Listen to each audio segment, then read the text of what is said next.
Hello everyone, এই ক্লাসে আমি এই টপিক 3 এর আগের পার্টে 2 নম্বরের প্রশ্নগুলো করেছিলাম। এই ক্লাসে আমি 5 নম্বরের প্রশ্নগুলো উত্তর করব। প্রশ্নগুলো দেখবো। বলা হচ্ছে মিথাইল সায়ানাইড নিউক্লিওফাইল ইলেকট্রোফাইল উভয় রূপে কাজ করতে পারে। হ্যাঁ, দেখো মিথাইল সায়ানাইডে যদি আমরা গঠনটা দেখি তাহলে দেখবো মিথাইল সায়ানাইড এটা নাইট্রোজেনের লোন পেয়ার রয়েছে। আবার আমরা এর যদি রেজোনেন্স গঠনটা অঙ্কন করি তাহলে দেখবো যে রেজোনেন্স গঠন মানে এই গঠনটা আছে ঠিকই, কিন্তু এ তো আরো একটা গঠনে থাকতে পারে, মানে আরো একাধিক গঠনে থাকতে পারে। আপনি সেই গঠনটা সে লাভ করতে পারে। তাহলে এই মিথাইল সায়ানাইডটা যখন রেজোনেন্সে অংশগ্রহণ করে তখন এই রকম ঠিক হয়ে যায়, অর্থাৎ এটা দ্বিবন্ধন হয়ে যায়। তখন এইখানে মাইনাসটা হয়ে গেছে, এটা প্লাস হয়ে গেছে। বলো তাহলে এই যে মিথাইল সায়ানাইডের এই রূপটা সে পজিটিভের নেগেটিভের প্রতি মানে ইলেকট্রনের প্রতিও আকর্ষণ তার থাকবে, আর পজিটিভ সাইডের প্রতিও আকর্ষণ থাকবে। তাহলে বোথ সে ইলেকট্রোফাইল, সে যখন ইলেকট্রনের প্রতি আকর্ষণ তার এই পয়েন্টটা দিয়ে ইলেকট্রনের প্রতি আকর্ষণ, তার মানে এটা তখন সে ইলেকট্রোফাইল রূপে কাজ করছে। এইটা দিয়ে পজিটিভের প্রতি নিউক্লিয়াসের প্রতি আকর্ষণ, অর্থাৎ পজিটিভের প্রতি আকর্ষণ, তখন সে কি নিউক্লিওফাইল রূপে আচরণ করছে। দ্বিতীয় প্রশ্নে বলা হচ্ছে এই মিথাইল ক্লোরাইড আর দেখো এখানে টার্সিয়ারি বিউটাইল ক্লোরাইড মধ্যে পৃথকভাবে জলীয় এনওএইচ দিলে বিক্রিয়া করলে দুটি ক্ষেত্রে বিক্রিয়ার ক্রিয়া কৌশলের পার্থক্য আলোচনা করবো। মানে কি এটা, তাহলে আমি একটা দেখাবো যে এই এটা আমার SN1 SN2 দিয়ে ঘটবে, অর্থাৎ এটা একটা ধাপেই হবে। পেছন দিয়ে জাস্ট এই NaOH এর মধ্যে OH নিউক্লিওফাইল গুলো ব্যাক সাইড অ্যাটাক করবে, আর এখানে কি দুটো স্টেপে ঘটবে, অর্থাৎ SN1 ঘটবে। প্রথম স্টেপে কার্বোক্যাটায়ন তৈরি হবে। তাহলে ক্রিয়া কৌশল দিয়ে তোমাকে পার্থক্যটা দেখাতে বলছে। তাহলে আমি দেখাবো কি যে এই যে CH3Cl কে এই সোডিয়াম হাইড্রোক্সাইডের OH নিউক্লিওফাইল তাকে অ্যাটাক করবে, তাহলে এটা হয়ে যাবে CH3OH। ট্রানজিশনটা নাও দেখাতে পারো। তো বলবে তাহলে পার্থক্য করে বলবে কি এই বিক্রিয়াতে আমরা একটা স্টেপে বিক্রিয়াটা ঘটছে, এখানে আমরা কার্বোক্যাটায়ন পাই না। আর SN1 SN2 পার্থক্যের মতো করে শুধু এটা বিক্রিয়া দিয়ে উদাহরণ দিয়ে তোমাকে বলতে হচ্ছে। আর এখানে দেখো ফার্স্ট স্টেপে দেখাবো। ফার্স্ট স্টেপে এই যে ক্লোরিনটা চলে গিয়ে প্রথমে ক্লোরিনটা বেরিয়ে গিয়ে প্রথম ফার্স্ট স্টেপে আমরা কার্বোক্যাটায়ন পাবো। কার্বোক্যাটায়নটা কিন্তু সে এই ত্রিভুজীয় আকৃতি লাভ করে, মানে এটা sp2 সংকরায়িত হয়ে যায়। আমরা সেকেন্ড স্টেপে পাচ্ছি এই যে কার্বোক্যাটায়নে এই যে নিউক্লিওফাইলটা এই দিক দিয়ে অ্যাটাক করতে পারে, এই দিক দিয়ে অ্যাটাক করতে পারে, করে যাই হোক সে যে যৌগটা হবে সেটা আমরা ক্লোরিনের জায়গায় জাস্ট কি চলে এলো, OH চলে এলো। তাহলে এইটা আমরা বলবো যে দুটো স্টেপে সংগঠিত হয়, এখানে কার্বোক্যাটায়ন তৈরি হয়। তাহলে এরকম করে একটা উত্তর তোমরা করতে পারবে। দেখো 2 এর 1-এ বলা হচ্ছে যে মিশ্র অ্যাসিডের দ্বারা বেনজিনের নাইট্রেশন বিক্রিয়ায় উৎপন্ন ইলেকট্রোফাইলটা কি? মিশ্র অ্যাসিড মানে জানো যে গাঢ় HNO3 গাঢ় H2SO4, তাদের মিশ্রণে যে নাইট্রেশনের জন্য যে ইলেকট্রোফাইলটা তৈরি হয় সেটা কি NO2+। তারপরে বলছে এটির উৎপাদন থেকে শুরু করে বেনজিন থেকে নাইট্রোবেনজিনের প্রস্তুতির ক্রিয়াকৌশল, মানে নাইট্রোবেনজিন প্রস্তুতির ক্রিয়াকৌশল তোমাকে দেখাতে বলছে। তাহলে ফার্স্ট আমাকে কি করতে হবে, ইলেকট্রোফাইলটা তৈরি করতে হবে। তার জন্য আমাকে সালফ্রিক অ্যাসিড এবং নাইট্রিক অ্যাসিডের গঠন সংকেতটা দেখাতে হবে। দেখো এইভাবে আমি দেখিয়ে দিলাম। এবার কি করব না, এই যে নাইট্রো গ্রুপের OHটা অক্সিজেনের লোন পেয়ার কি করবে, এই H+ কে গ্রহণ করে নেবে। গ্রহণ করে তাহলে এটা হয়ে যাবে দেখো H2O এর উপর প্লাস চিহ্ন দাঁড়িয়ে যাবে, কারণ দুটো ইলেকট্রনই এইখানে এর সাথে যে বন্ড করার জন্য পরস্পর একটা ইলেকট্রন দিলে হয়, কিন্তু এখানে দুটো ইলেকট্রনই অক্সিজেন দিচ্ছে, তাই অক্সিজেনের উপর প্লাস। বা তাছাড়া অক্সিজেনের সঙ্গে হাইড্রোজেনের কি হচ্ছে, একটা অসমযোজী বন্ধন। তো যেখানে অসমযোজী বন্ধন যে ইলেকট্রন দেয় তার উপর প্লাস, আর যে ইলেকট্রন নেয় তার উপর মাইনাস। এখানে হাইড্রোজেনের আগে থেকে প্লাস আছে, তাহলে মাইনাস হয়ে গেলে এটা নিউট্রাল হয়ে এটা হাইড্রোজেন শুধু হয়ে যাবে। আর তাহলে এটা আমার যেমন আছে আমি লিখে দিলাম। এবার কি হচ্ছে, এইটা যখন H2 হয়ে বেরিয়ে যাচ্ছে তখন এখানে অক্সিজেনটা আবার এখানে একটা দ্বিবন্ধন করে নিচ্ছে। তাহলে আমরা নাইট্রোটা পেয়ে যাচ্ছি, NO2+টা পেয়ে যাচ্ছি। এটা NO2+, নাইট্রোক্যাটায়ন, এটাই হচ্ছে ইলেকট্রোফাইল।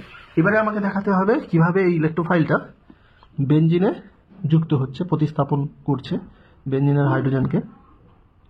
তার জন্য দেখো তুমি এই নাইট্রো গ্রুপটা লিখে এই বেনজিনের যে পাই ইলেকট্রনটা ভেঙে এখানে জুড়ে যাবে, মানে বেনজিন ভাবো প্রথমে পাই বলটা ভেঙে এখানে মাইনাস হয়েছে, এটা প্লাস হয়েছে। তাহলে এই মাইনাসটা দিয়ে সে এখানে অ্যাটাক করলো, অ্যাটাক করে তো নাইট্রোটা এখানে জুড়ে গেল, তাহলে NO2, তাহলে এইখানে হয়ে গেল দেখো এখানে যখন জুড়ছে এটা একটা ব্রেক করে দিও। তাহলে এইখানে দেখো প্লাস চিহ্ন হয়ে গেছে। এবারে দেখো এটাকে আমি রেজোনেন্স দ্বারা স্টেবিলিটি দেখাতে পারবো।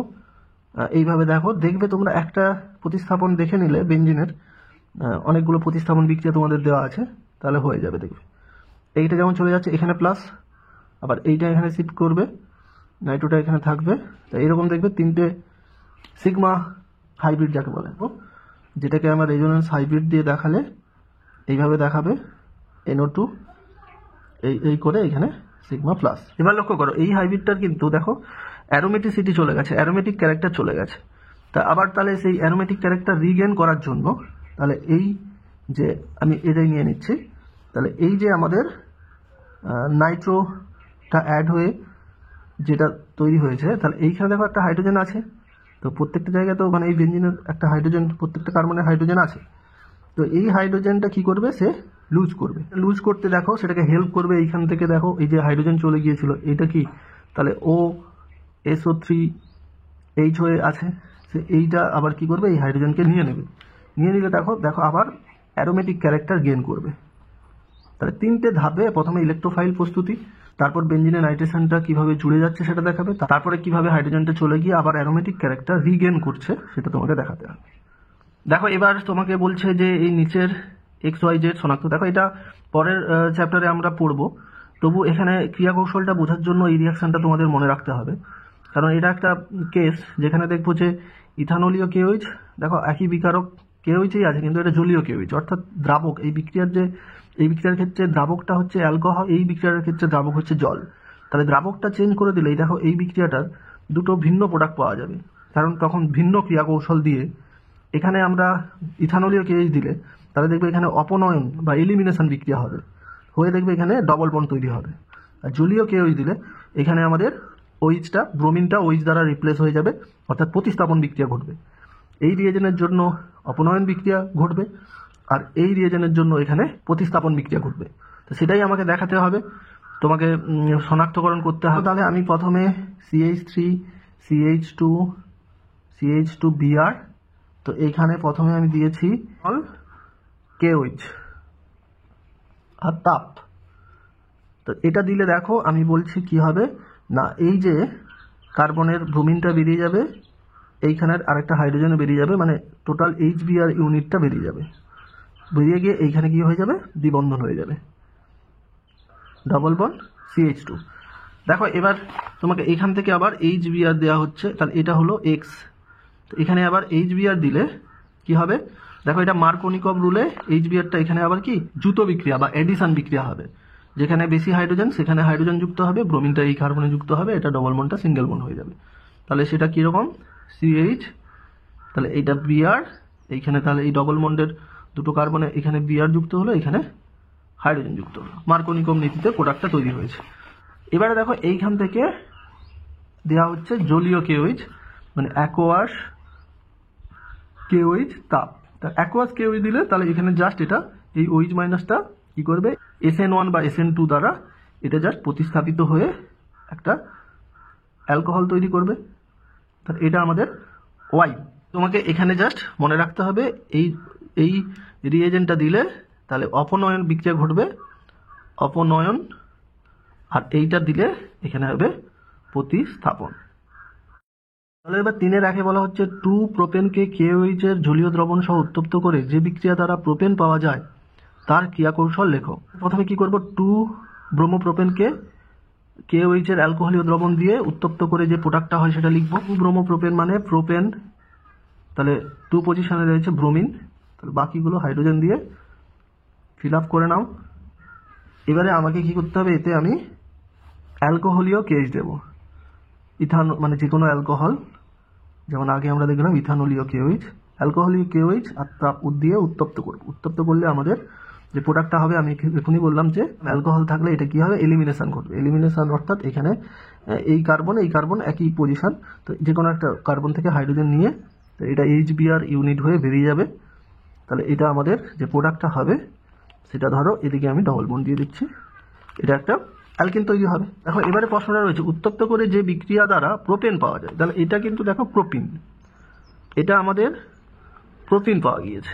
তো থেকে আমাকে প্রোপেন করতে হবে, মানে এইটা থেকে আবার যে বিক্রিয়া দ্বারা প্রোপেন পাওয়া যায় তার ক্রিয়া কৌশল দেখাতে হবে। তাহলে এই প্রোপিন এর সঙ্গে আমরা কি বিক্রিয়া করলে প্রোপেন পাওয়া যাবে না, দ্রুত বিক্রিয়া বা অ্যাডিশন বিক্রিয়া। তো সেই অ্যাডিশন বিক্রিয়াটাই আমাকে এখানে দেখাতে হবে মূলত। তাহলে তার জন্য আমরা কি নেই, হাইড্রোজেন নিকেল অনুঘটক 200-250 ডিগ্রি সেলসিয়াস টেম্পারেচার বা নিশ্চয় বা শুধু তাপ দিয়ে দিলেও চলবে, দিয়ে আমরা কি করব, অ্যাডিশন বিক্রিয়াটা ঘটে, দিয়ে প্রোপেন তৈরি হয়। তো এখানে আমাকে একটু ক্রিয়া কৌশল দেখাতে বলছে, তা আমি দেখিয়ে দেবো। আগে বিক্রিয়াটা লিখে নিচ্ছি, ক্রিয়া কৌশলটা দেখাবে যে এখানে কি হবে। এই যে হাইড্রোজেন, এই হাইড্রোজেন বন্ধনটা দেখিয়ে দাও, দেখবে এই বন্ডটা এইখানে এই দিকে ভেঙে যাবে, এখানে প্লাস্টার তৈরি হলে 2 ডিগ্রি কার্বোকেটায়ন তৈরি হবে। তো এটা মাইনাস হবে, এবারে সেইটা নিয়ে এইটা কি করবে, এই হাইড্রোজেনকে নিয়ে নেবে, তখন এই হাইড্রোজেন বন্ডটা আবার ভেঙে গিয়ে এখানে জুড়ে যাবে। এইরকমই দেখিয়ে দিলে চলবে অ্যাডিশন বিক্রিয়ার, এমন আর কোনো জটিল মেকানিজম হয় না। তাহলে এখানে হাইড্রোজেনটা জুড়ে গিয়ে তাহলে H2 হয়ে গেল, আর এখানে হাইড্রোজেনটা জুড়ে গিয়ে CH3 হয়ে গেল। এটা আমার ক্রিয়া কৌশল। 3-2 আছে যে এখানে অনেকগুলো অ্যালকিল হ্যালাইড দেওয়া আছে, ব্রোমাইড। তো বলছে কি প্রদত্ত অ্যালকাইল হ্যালাইডগুলিকে অ্যালকোহলীয় KOH এর সঙ্গে বিটা অপনয়ন বিক্রিয়া হারের হ্রাসমান মান অনুযায়ী সাজাও এবং কারণ দর্শাও।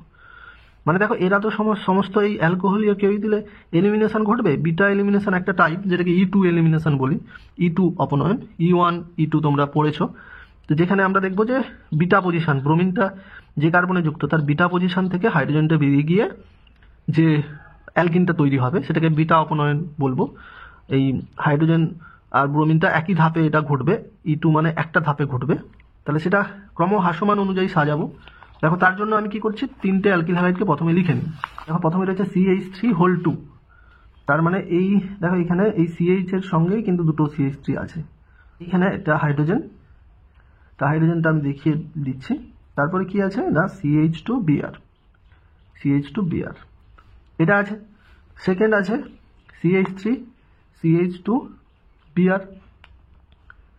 এবারে আছে দেখো এখানেও আমি হাইড্রোজেনটা একটা দেখিয়ে দিচ্ছি, বিটা হাইড্রোজেনটাকে আমি দেখিয়ে দিচ্ছি, একটা বিটা হাইড্রোজেন দেখিয়ে দাও। দেখো এই যে কার্বনে যে ব্রোমিনটা যুক্ত আছে তার পাশের কার্বনটাকে বলবো বিটা কার্বন, এর দেখো যে কার্বনে ব্রোমিন যুক্ত তার পাশের কার্বনটাকে বলবো বিটা, তাহলে এইটা হচ্ছে বিটা হাইড্রোজেন, এগুলো কি বিটা হাইড্রোজেন। তৃতীয়টা দেখো CH3CH, এখানেও দেখো আমি হাইড্রোজেনটা বিটা হাইড্রোজেনটা দেখিয়ে দিচ্ছি, CH2Br। এবার দেখো তোমাকে মনে রাখতে হবে, দেখো একটা এলিমিনেশনে আমি একটা দিয়ে দেখিয়ে দিচ্ছি, ধরো এটা দিয়ে আমি দেখাচ্ছি এলিমিনেশন কেমন ঘটবে না, এই যে অ্যালকোহলীয় KOH দিলে OH মাইনাসটা এই হাইড্রোজেনকে নিয়ে নেবে, তখন এইটা এইখানে তখন এই হাইড্রোজেনটা H+ হয়ে বেরিয়ে যাবে, তাহলে এটা তখন মাইনাস, তো সেই এই মাইনাসটা দিয়ে এখানে তাহলে পাই বন্ড হয়ে যাবে, তখন ব্রোমিনটা এক ধাপে এটা তৈরি হবে। তাহলে হচ্ছে কি দেখো CH3, এই ব্রোমিনটা হাইড্রোজেনটা চলে গেল, এই হাইড্রোজেনটা OHটা নিয়ে জল হয়ে বেরিয়ে গেল, দেখো এখানে তাহলে ডবল বন্ড, আর এখানে ব্রোমিনটা বেরিয়ে গেলে এটা তাহলে একটা অ্যালকিন তৈরি হয়ে গেল।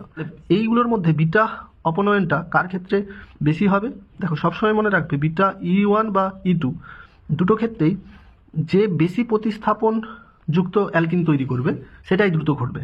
মানে কি বেশি প্রতিস্থাপন অ্যালকিন মানে দেখো এই যে অ্যালকিন, এটা অ্যালকিন পার্ট, তো এই অ্যালকিনে যে তিনটে, আমি যদি এটা জাস্ট এই অ্যালকিনে কতগুলো হাইড্রোজেন আছে, 4টা হাইড্রোজেন, দেখো এই অ্যালকিনে 3টে হাইড্রোজেন, তার মানে একটা হাইড্রোজেন এই প্রতিস্থাপক দ্বারা প্রতিস্থাপিত হয়ে গিয়েছে, তার মানে কি এই অ্যালকিনে একটা প্রতিস্থাপক রয়েছে, তাহলে যে অ্যালকিন বেশি প্রতিস্থাপক যুক্ত হবে সেটাই বেশি দ্রুত তৈরি হবে। তার মানে এখানেও দেখো এখানে তাহলে এখান থেকে যেটা হবে, তাহলে এখান থেকে হবে CH2, তার মানে এখানে প্রতিস্থাপক নেই। আর দেখো এইটা হচ্ছে সবচেয়ে বেশি প্রতিস্থাপক, দেখো এই হাইড্রোজেনটা যখন চলে যাবে তখন দেখো এটা হয়ে যাচ্ছে CH2, কিন্তু এখানে দেখো দুটো প্রতিস্থাপক যুক্ত অ্যালকিন পাচ্ছি। তাহলে দেখো প্রথম যেটা পাচ্ছি 1 নম্বর, এটাকে 1 দিয়ে দিচ্ছি, এটাকে 2 দিয়ে দিচ্ছি, এটাকে 3 দিয়ে দিচ্ছি, তো এইটা আমাদের বেশি প্রতিস্থাপক যুক্ত অ্যালকিন।